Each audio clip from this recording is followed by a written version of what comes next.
I've come here to chew bubblegum and talk about D&D. And I'm all out of bubblegum.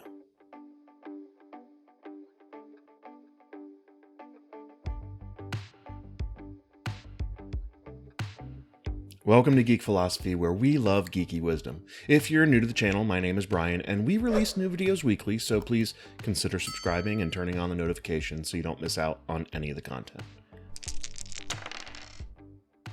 Today, I want to talk to you about describing things in your D&D game. This mostly pertains to all of you Dungeon Masters out there, but it's an important topic for players to consider too. No matter how many visual aids or miniatures or terrain pieces that you use during the game, D&D will always include describing the characters and monsters and environment and actions and everything else that happens in the world. While we may be setting the scene as DMs with our descriptions, the players will also be describing what their characters are doing and how they're doing it. And if you want to get better at describing things, try to think of two basic types of descriptions, being proactive with your descriptions or reactive, or at least that's what I call them. And proactive descriptions are the ones that you plan in advance. So you can think about it ahead of time and you can use it when it's needed. So this is sort of like the box text that's in a published adventure. That's sort of a great example of this, and it's built right into those modules that you purchase. But a player who plans out the character's fireball spell and is wanting to describe that and have a written description ready to go, or at least memorize it before they go, that's proactively planning a description as well. Reactive descriptions, on the other hand, tend to be a little bit more impromptu. They're descriptions that you use in response to something that happens in-game.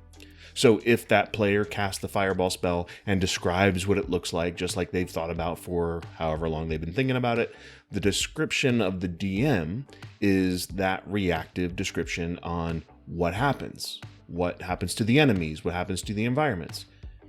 You may be thinking, that's a lot of work. Well, not really.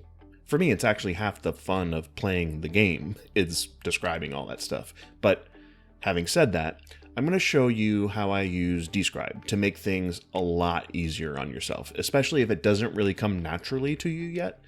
And dScryb offers over 7,000 scenes of places and monsters and spells, and the collection of it keeps growing. So dScryb's descriptions work just like those box text that I mentioned, but they're designed to be read in the campaign as things come up. So stick around to the end and I'll show you how you can receive a discount on the first installment of one of their paid subscriptions. Although it is a free platform, you can use dScryb for free for a lot of different things. They just have a cooler paid version if you want to use it. One of my favorite things about dScryb is the organization of their content, and they use the term scene to represent what you might recognize as that box text in an adventure module. I think the term scene fits better anyway for D&D, and these scenes are organized into collections with a common theme. There are collections for maps and places and spells and monsters and characters, dialogue, and a bunch of other stuff. And you can even add scenes to your own collection, kind of save it, to make it easy to return back to it to use those same descriptions, or at least remind yourself what you used for descriptions before. So if you're a DM planning your next campaign, or a player planning on what your character's abilities look like or sound like, you're in luck. Let me show you how I use dScryb to be proactive with my descriptions. So the center of the screen is going to give you the search bar, which is probably the most beneficial part of the whole platform, but we're going to pause there. We'll come back to it. I'll talk about that in a minute, because the thing that I mentioned that I'm very excited about are these collections. So these collections are the groups of things based on the different types of descriptions that you can use. And they have maps and places and monsters and spells, just like I mentioned before, dialogue, characters even. So my favorite is the maps, or the cartographers section here. So this cartographers collection, let me scroll down a little bit. You'll see that there is a ton of stuff that's here. The Astral Dock, the Ancient Arena, Skyship Stargazer. When you take a look at this, depending on when you do, there may be more stuff at the top here because they're adding things all the time. You may have even noticed some things if you kind of go through this that appeared in our Relics of the Ancients campaign, because again, I use this all the time. So as I scroll down, let's kind of go through and I'm going to find one. So for example, here's the Undead Swamp. So I'm going to click it to explore. And so what's cool about this is it gives you a description, just like the name says. It also tells you who they partnered with in some areas to pull this together. It gives you downloadable map files so that you can use this with your virtual tabletop or to print and use on your actual table when you're playing in person. What's great about this though is it has an interactive map here. And so what does that mean? This map pulls up and I can hover over sections and read the descriptions. So if you aren't sure of where your players are going to go first, this is amazing because you don't have to flip through stuff. You can keep this up on your tablet, on your screen, behind your DM screen, whatever you want to do, and just hover over to read what's there whenever they go to it.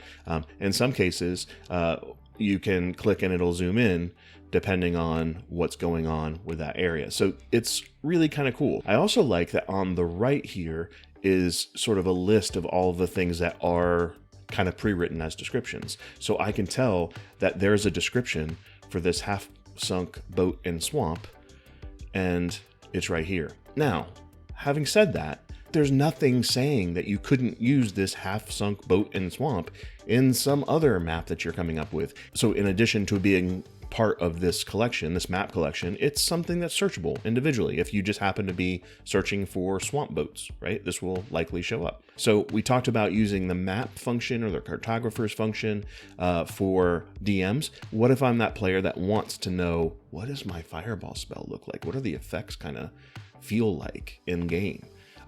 So I'll do a search and see what comes up. So here's fireball. Ooh, there's maximum fireball. There is I cast fireball from my Helm of Brilliance. Wand of Fireballs, popular magic item. Or let's just go with this basic fireball.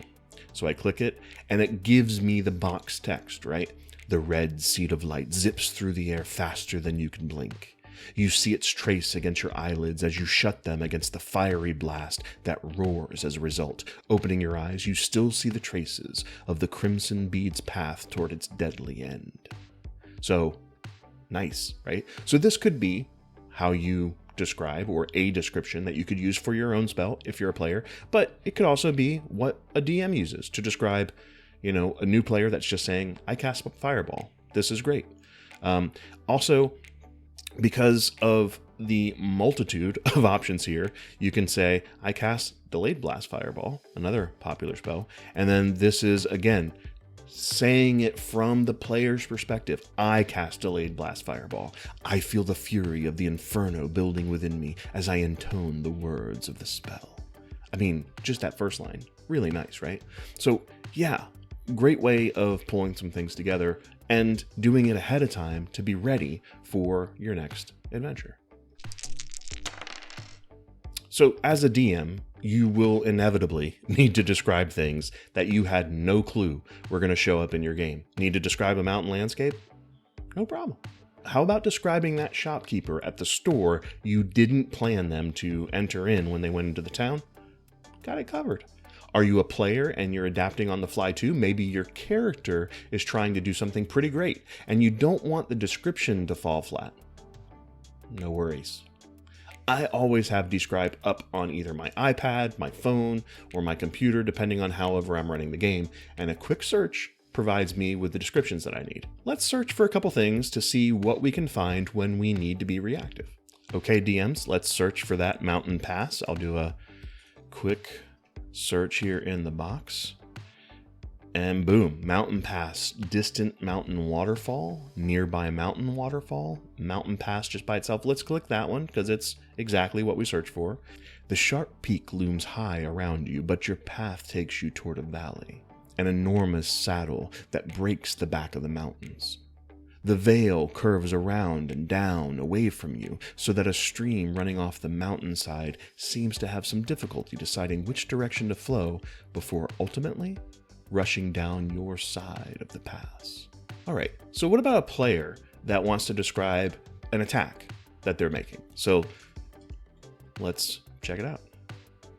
All right, I have a Stroke of Luck with a ranged attack. I cast Shield to avoid an attack. I use Action Surge to attack. So this may be a great option for those fighters that are trying to explain why they action surge or what the reality of it looks like in the game when they're using that game mechanic. But let's just use this, for example. Oh, sneak attack happens all the time, right? So here we go. Sneak attack, bread and butter of rogues. Spotting an opening in my adversary's active defenses, I take careful aim for a vulnerable gap in their armor. Then I strike with exactness and speed. When my attack hits and penetrates that weak spot, it deals more damage than it might have with less precision. Yeah, better than I swing my sword or fire my bow, right?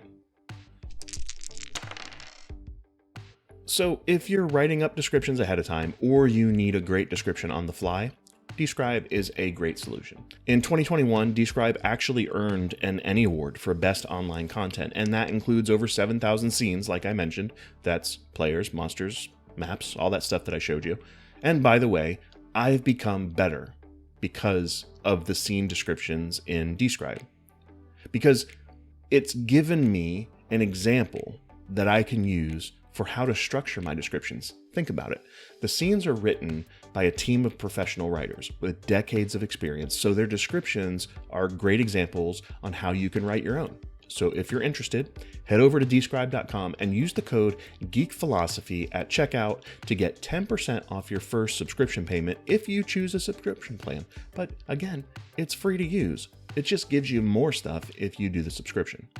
Well, thanks again for hanging out with me while I shared my geek philosophy about describing your D&D scenes. Today, I'm going to leave you with some geek philosophy from musician, singer, songwriter, Paul Simon. Improvisation is too good to leave to chance. Cheers.